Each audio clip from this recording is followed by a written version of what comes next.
In Douglas County, emergency management leaders are hoping for the best but preparing for the worst, rolling out new tools to help keep people safe during wildfires and other emergencies. Your reporter Jasmine Arenas shows us how the county is investigating an evacuation sirens to make sure important alerts get out to everyone.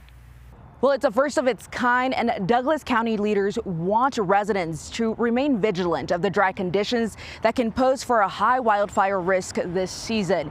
When you hear high-low, it's time to go. For leaders in Douglas County, wildfire preparedness remains a top priority. The system is designed for worst-case scenarios such as wildland fire, flash floods. They're introducing a new high-low siren system in patrol vehicles to warn residents when a life-threatening emergency is unfolding. We had 2 critical fires over the last week, and so I'm proud of the fact that we were able to accomplish this in short order because lives are on the line when fires like this happen. It's their latest effort to save lives during an unusually dry winter. Every single day that we are going without meaningful snowfall precipitation, our fire level is increasing. The sirens emit a distinctive tone followed by a recorded evacuation message, which says, a mandatory evacuation order has been issued for this area.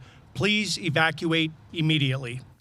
Along with the new siren system, Douglas County is adopting new emergency terminology. Evacuation order means there is an immediate threat to life. Evacuation warning means there is a potential threat to life or property. And shelter in place asks residents to remain indoors until further notice. These definitions are designed to eliminate ambiguity.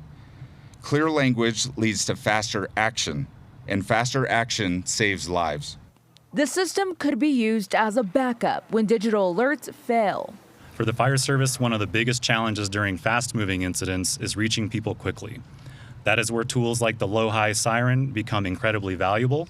The high-low siren gives us a field-based, real-time way to notify residents even when technology is compromised. In Douglas County, Jasmine Arenas covering Colorado First.